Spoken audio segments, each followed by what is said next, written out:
Well, welcome, ladies and gentlemen, again. Thank you so much for joining us tonight on this incredible call called the How to Master the Art of Prospecting, okay, or the Art of Prospecting. I've got President Ria on the call with me tonight, and we're in for a treat. This lady is one of the best in the industry when it comes to direct sales, network marketing, or just on how to communicate with people correctly. Ria, thank you so much for your time, energy, and effort in coming on the call. Thanks for inviting me. It's a pleasure to be here with you guys today. Now, Ria, what I'd love to do is just like get a 1 minute snapshot, just background history on, whether you're a housewife before you started in the industry, or you're an entrepreneur. Just give us a 1 minute snapshot of who Ria is. All right. My original profession is a teacher, but I felt I have to do something different, something more. And that was the time when I was introduced to direct sales back in Vancouver, Canada in the 90s, early 90s. And I couldn't understand anything. I was invited to a presentation and someone was drawing circles. You probably have seen that earlier, but I was so excited that, those people who were sitting in a room, they knew something. I had no idea what they were talking about. So I went after the information. I was really pushing, everybody to teach me, tell me what to do. So I signed up with that first company. And since then, I'm connected to direct sales and network marketing. I studied a lot. I went to take courses from the big ones, at the time. And then I was hired to become a CEO for a cosmetic Scandinavian company. So I was able to work on the corporate side, which gave me lots of confidence in the industry and lots of know-how. And I was always an entrepreneur, okay? After I left my CEO job, I decided not to become an employee anymore. And I was doing my own businesses. And that was the case when I was approached by someone from Denmark.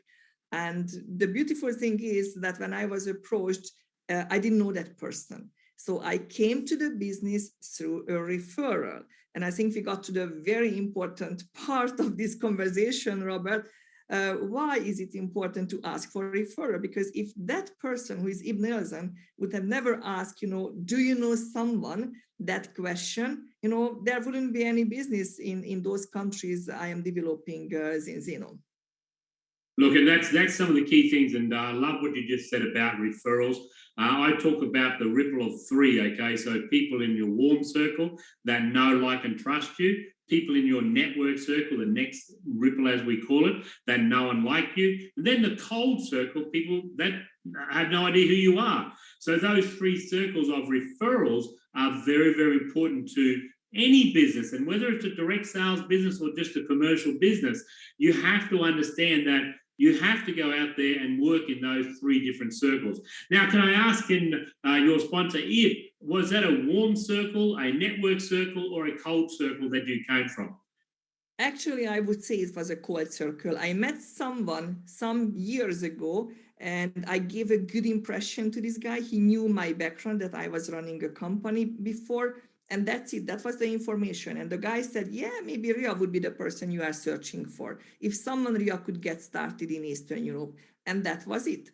And, Ib did a good job with me because he found a way to get my attention with a very smart but not pushy communication.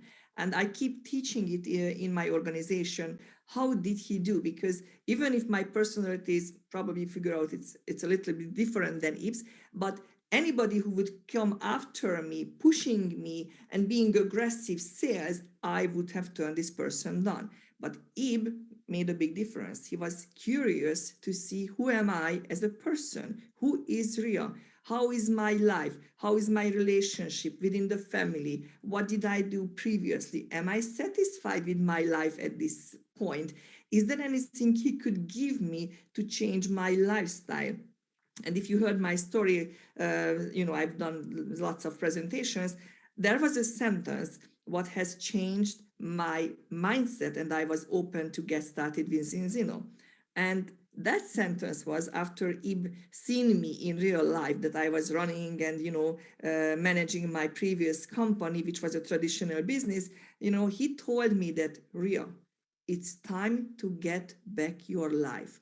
And that sentence made me think, okay, isn't that something that direct sales or network marketing can give me a solution? Isn't that something that you work hard in the beginning, you build up a nice structure, a nice sales team, and then you can, I'm not saying retiring because I will probably never retire, but you can, spend more time on what you enjoy. So it's worth the time to develop and maintain your organization. And I kept thinking, if I keep doing what I was doing previously, what is going to change? So as they say, if you would like to have something you have never had before, you have to do something you have never done before. So that was the key sentence when we decided with Chris, yes, let's get started and burn the bridges. So that's kind of the secret behind what we have developed in the last 4.5 years. And look, and that's the key there when you talk about that. And I'm going to call it the soft approach, okay, where he was just feeding information based on your responses, okay, and be it, hey, I was curious about that. Can you show me this? And as you step somebody through, and I call it like a game of snakes and ladders, where you're working your way up, and then sometimes you may come back down to need another piece of information or another sales tool or a device that will then take you to the next level. Can you talk to us about some of the things that you would train a partner that's in your business, be it a new partner or somebody that's just been in the game for a while, and you say, hey, I just want to give you a checkup from the neck up. Could you sort of go on it for about 5 minutes for me, just tapping on some of the key things you do to emotionally disturb people to go to another level? I think what is very important, everything goes back to the goal.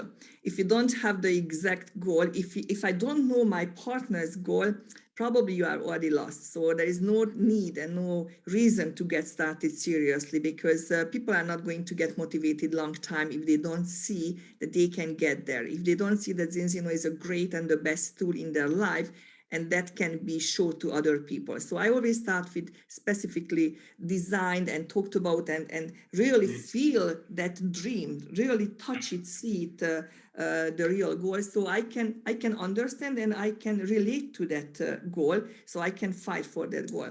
And as you mentioned in the very beginning, I teach people that you don't have to know everything, because some people made a mistake previously that I just need to learn this one and that one, and I want to check out that information. But it's kind of like you earn while you learn.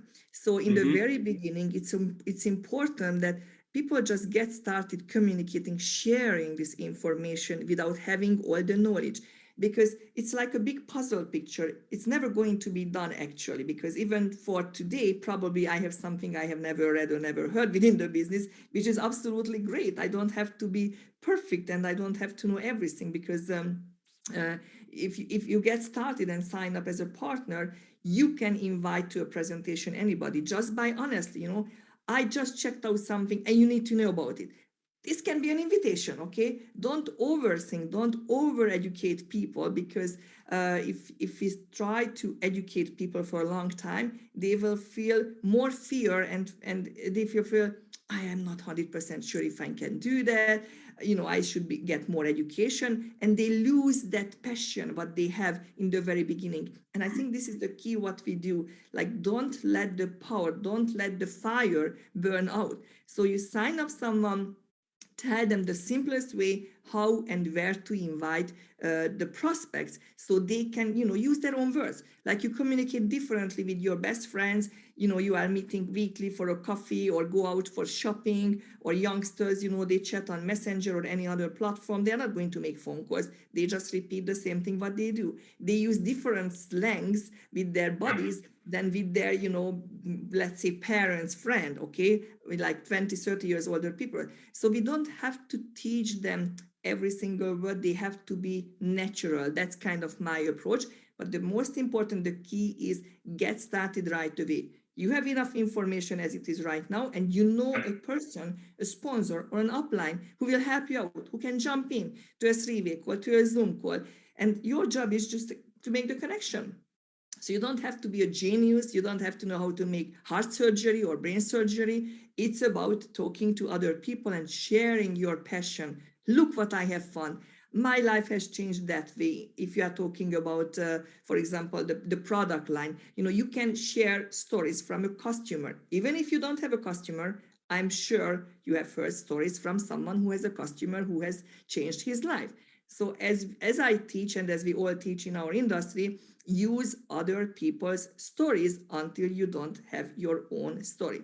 So one key thing is get started right away. That's very important. So you can contact your warm market, and then when you have done that and you have your first 2, 3, 4 partners, here comes the tricky part. At least that's my personal approach, because now you have a small team. Now you are responsible for people. And what should I do? Sometimes people are like, okay, should I go after more people? But I don't have time because I have 4 people. So it has to be in a balance. So what I teach, yes, you have 4 partners, very good, but you don't know how serious they are. You don't know how big their goal is. You don't know how fast they are going to react. So you have to have the balance. You keep digging. You keep putting the information to your personal context, having like a pipeline. But now you get trained those 4 people and work with their name list. And if the person started out the natural way, contacting people, and not waited for a month or for 6 months to learn everything, that's going to be a very easy duplication, because what he's going to say, those 4 people, hey, you know what I have done? I have called my 3 best friends. 2 of them said no, but who cares? But one said yes. And I talked to my cousins, and one signed up, and share their short story. And I think it's very important that even negative story is a good story. So you can say that, yeah, not everybody is going to join, because in that case they won't get shocked. Oh, I talked to 2 people and none of them signed up. It's some people feel that it's everybody should understand it, and I feel the same way. Everyone should sign up, but that's not the real case. So I think it's very important that from the very beginning, the first couple of weeks, they have to learn that it's an ongoing thing to take care of your partners and keep doing your own research and your own contacting, putting this, the information into lots of people's head. So personal recruit, plus now you are responsible for duplication. And my biggest thing is, and I believe that's the key for the long-term success and big organization, is if you are smart and if you are hungry enough and if you are clever enough, I would say, you keep building in depth. And people are missing out that information, because most of my top leaders who are in my organization, they are not my first level, not even my second generation, not even my third generation. And those people would have not been here if I don't have the eyes, the nose, the ear, the gut feeling, because I'm taking lots of xenobiotics. So Dr. Paul Clayton said that's why I have good gut feeling, that I keep asking the question. So I kept asking the question, who do you know? Okay, who are those people you can think of? How about if I would talk to that guy? You mentioned that you know someone who is really good and who has been in the industry. You mentioned someone that just failed his business and complaining, and he's in real bad mood. Whatever is the case, but you have to put this extra mile into your organization and go deep. Now, how can you work deep? That's always another question. It's about building relationship. It's about building trust, because there is no such a secret question or key question you can teach to your organization that would work in depth if you don't build the trust level on the very beginning. And how can you build trust? Well, to me, it's very simple. You tell the truth all the time. So you don't fake yourself. You don't true. You're not supposed to say you are making 100,000 euro per minute if you are not making it. Okay, so it's very important that we are real human beings and we are real people, and others can relate to us the more if we are honest and if we walk the talk. So we are not showing fake lifestyle, we are not showing fake information. And when people realize that, I got no's, just over the weekend, I had a training in another country in Europe. And after we had a circle, like a discussion with leaders, and they asked me, so I'm sure, you never get no's, and your children, your sons, they don't get no's. And I said, well, come on, just my younger boy just started the business and he got several no's last week. And they got shocked. How come? Well, it's normal. You have to accept this is part of our industry. If everyone would say yes, we wouldn't have this huge opportunity, put it that way, number one, right? Can you imagine the competition if everybody wants to join Zinzino and everybody wants to make it big? That's why we are getting such a great commission, because we are doing the interviewing process, and we have to accept that some people say no, and sometimes we feel like, I don't want to work with that person, so let's just make him as a customer. It happened with me earlier, which is, again, absolutely normal. So build the trust, build relationship, because trust is important. You can gain it, very beginning, but then you have to build the relationship. It takes a little bit more time. It takes a little bit more meeting, maybe more phone calls, Zoom meeting, maybe a coffee if you have an opportunity to meet personally, if it's not a long distance. If it's a long distance, sometimes it's worth the time to drive over, even if it's 4 or 5 hours, even if it's a few hours flight, if the person is already pre-qualified, if you have already started to build trust and relationship. But I never recommend to jump over to another country or continent because you got a name, okay? That's not the way we build a business. So, and if you build the trust, you have the relationship, obviously it's going to be a lot easier to work in the depths. So what I teach is like, you have to learn how to make like a snake, long snake in your organization until you find a real person, a real hungry go-getter type of prospect or new partner. You can work together. And now you are attached, you made a commitment, and you are responsible.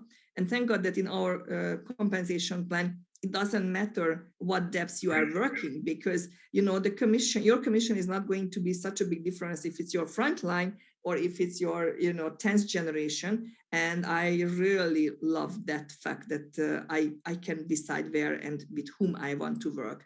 So I think that's very important. You want to talk about the cold market as well? Yeah, now, one thing that which you tapped on, which was important, and I always say it as well, is you get to qualify or disqualify the person that you're interviewing, as you just said. And I think your words in that was very clear, guys. And I want you to really just write that down, because this is a choice of who you bring in. Because Ria, if you just go out and just throw a net and try to bring everybody in, you're just going to end up with a whole animal farm, and you're going to go, what am I doing here? Okay, who are these crazy people? When you select your sponsorships, customer or partner, you're going to have a whole different pedigree of people within your structure. Talk to me about that a little bit further. Okay, that's actually my favorite part. So you picked it out. And it's probably coming from my corporate background, because when you are a CEO for a company or general manager or whoever, you want to have the best first level management team, right? So you want to have the best finance manager, logistic manager, marketing manager, sales manager, whoever. So you are not going to invite everyone on board. Hey, come on, you can be my finance manager, even if you don't know how qualified this person is. So my approach is that I am building my own multinational company, a global web store, basically. So who am I going to work with? Obviously, I'm searching for the best, the most qualified, the hungriest, the person who is humble enough to learn the industry and the know-how, which is specifically designed for Zinzino. And I am really open to communicate about it, that listen, I have something in my hand, I'm going to share it with you, and let's see if you are okay with it, if you are ready to work with. I'm not going to beg for you, okay? I'm very clear on that, because I'm already doing that business. And from day one, I said that I'm going to make that business with you or without you. But of course, I wasn't rude. I was smiling, but still people felt that, hey, she's serious. She's going to do it without me. So I think it's very important that people should put into their head that I don't need everybody. I don't need 10 million people if I want to become a diamond or crown or ambassador or even president. I need a good number of people to get started, to get connected, but I am much better off if I have qualified people. Because if you have people who are just signing up just to satisfy you, and they feel like, oh, I put so much money into it, I hope I'm not going to be, misused, or I hope it's true, and they don't have the trust level, it's just a disaster on your shoulder. And it's so much energy going to be taken away from you.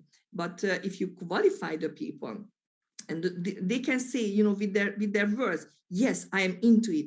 take me on board. I want to learn that. I want to do it with you. It has to be a statement, obviously. That's so much easier. And if you feel someone is like, I don't know, is it pyramid scam? Is it something like whatever? I've been invited 35 years ago and I wasn't, successful. And, I heard someone 20 years ago didn't make it, these kind of stories we all know.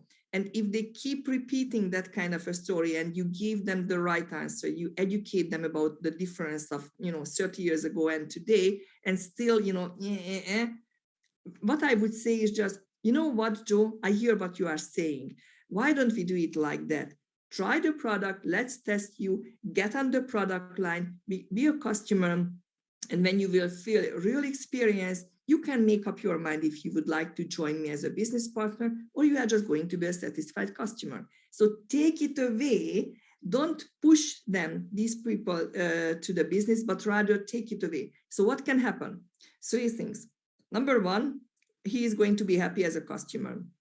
Number 2, he is going to be disappointed and he wants to fight for the business. No, why don't you let me join? So I want to do that business. So he was just bugging. Number 3, he will start taking the product, and then after he will realize that the product is great. So he either joins you later or gives you a referral.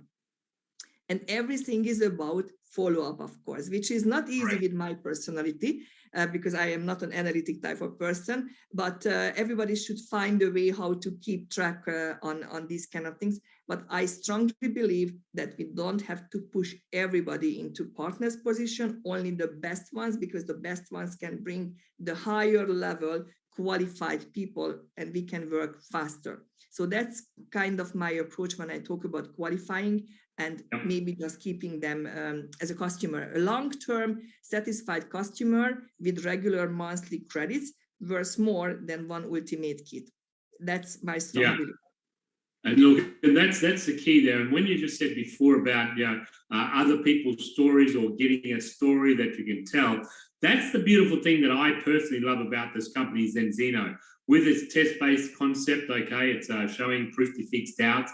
By having a test yourself, by doing the test yourself, the Zinzino test yourself, you develop your own story very, very quickly in comparison to any other type of company that you have a wellness product and you've just got to go, well, do I feel better? Is my hair growing back? Is my nails? All that type of stuff.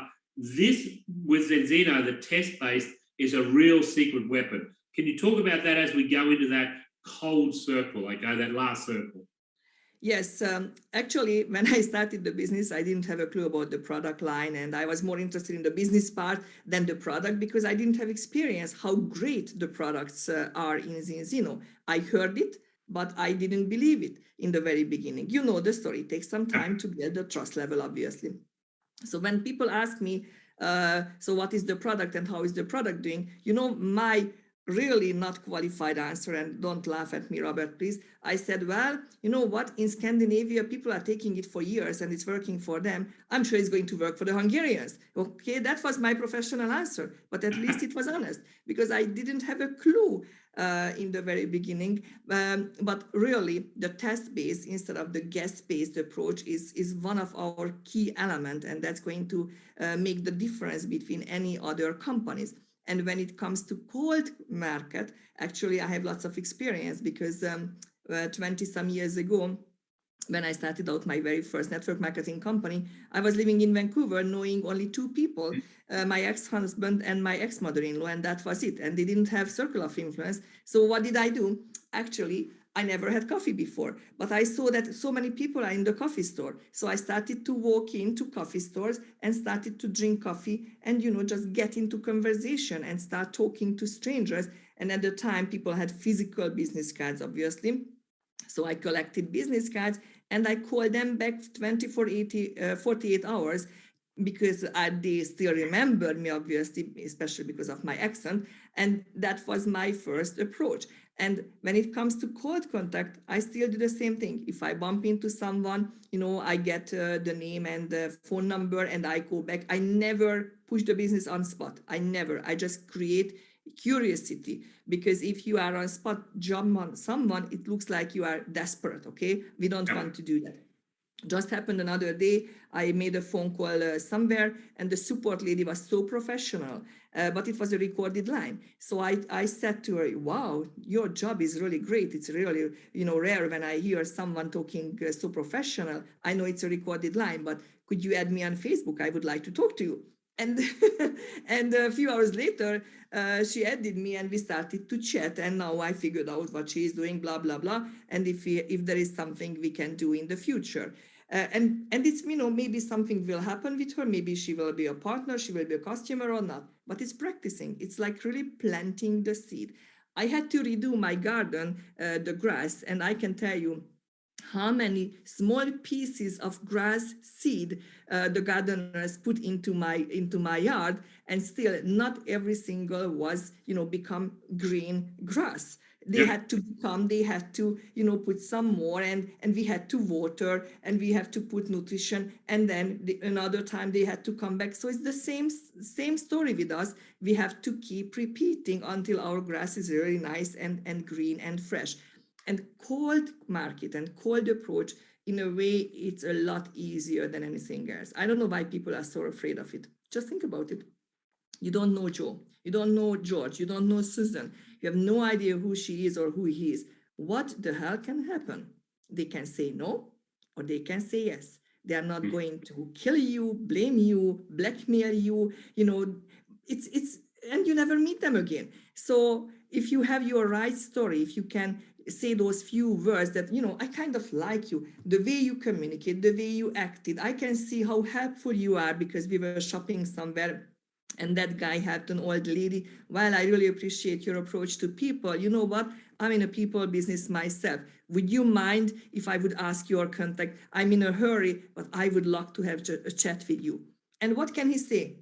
It's bull. Excuse my language, but forget about it, right? In a polite way, or yeah, thank you so much recognizing me. Yeah, why not? Contact me. So these are the two options. Nothing to lose, but a lot to gain. And I think it's about practice, and it's about mindset. If you agree with your mind that this is practicing, and you are not going to kill anybody, you are not making a heart surgery, so you cannot make any big mistakes, just keep practicing. Sooner or later, some people actually will enjoy much better cold contacting than working with their close friends, because sometimes it's easier to talk about. Sometimes they believe you more because your close friends know you as, let's say, a hairdresser, and you never had any other business than hairdressing. So now you are coming with nutrition, right? Sometimes it's a struggle in the beginning for close circle of influence, but with cold market, they don't know. They don't put you into the hairdresser box because they accept the information. Your information is already a lot more than their information, especially if you are using the tools, especially if you are using, videos from the company and stuff like that. So I think, again, it has to be the balance. Those three parts has to be in a balance, and everybody should pick whatever is their favorite. And the best advice I can give is try everything and practice all those three: the very close market, the network, what you are surrounded, and the cold market as well. And if you do that, you will never have the fear that you will run out of your name list. And that fear is out for a lifetime, because you know that the number of people on earth, and the newborns who are born today, okay, they can be in your business in 18 years. So it's very important that it's a mindset, and the way we look at potential partners, and the way we qualify potential partners. Fantastic, Ria. Now let's just quickly look at that. The skills come from the doing. Okay, skills come from the doing. So you start small and play big. You can prospect anyone, and like you said, I mean, when you're in that cold circle, it doesn't matter what you say or who you're saying it to, because they just don't know you. And it's a simple yes or no, or give me some more information. Again, guys, it's all about doing the mindset, the checkup from the neck up. I find that there's a lot of mind blockages out there when people come to prospecting. They always want to be totally armed with everything, want to make sure everything's perfect. It's about just sending information, giving information, and qualifying step by step, and feeding the right information to the person as they ask you about a certain topic. Ria, as we wind out this call in the next couple of minutes, can I just have a minute or two of just your Ria tips, okay? Hey, here I am today. It's this time in your hometown. This is what you should go do right now. Give us a 1 minute snapshot of what you'd give a direction for somebody that's getting some of your training. Timing is everything. And the best time to get started is today, obviously. The more days you miss out, your business is going to be slower because your passion, your belief level will, go lower and lower every single day. So if you get the inspiration, if you feel that you have really strong reason, really strong goal, make sure that you will have phone calls, you will have text messages, you will send out email, whoever is on your name list. Make sure that you approach at least 5% today, 5 people who never heard about what you are doing, and make sure you will do the proper follow-up. Because, as I said, you send out the information, you do right away the follow-up, you keep the passion, the way you are talking, not what you are saying all the time. You don't have to be perfect, as we said, but the way you are talking with that energy level, they will get curious, they will get excited, and then ask for help from your upline, from your sponsor when it comes to closing. So you don't have to do everything alone. And then the most important, when they say yes, it's very important, sign them up and keep the same cycle over and over again. And don't forget, if you don't start today, you will feel bad in a year now. Just imagine the people who said no to me 2 years ago, 3 years ago, before the COVID. Now they say, yeah, if I would have started 3 years ago, that would have been so much easier. Now, if someone says no today, they will feel the same 1 year after. Oh, it's too bad I didn't say yes at this time. And that has to be kept in your mind, that you have the information, you are so much ahead of anybody else, and it's only selecting the people. You are interviewing the best qualified partners for your big organization you are building up. And that's going to make a big difference in your mind if you don't go after, don't beg people, but you select the people. So my recommendation is just keep doing every single day. No day should be missed out, as you are not talking about the business. Well, guys, there's some amazing information from President Ria. Just go back and listen to this replay, okay? Or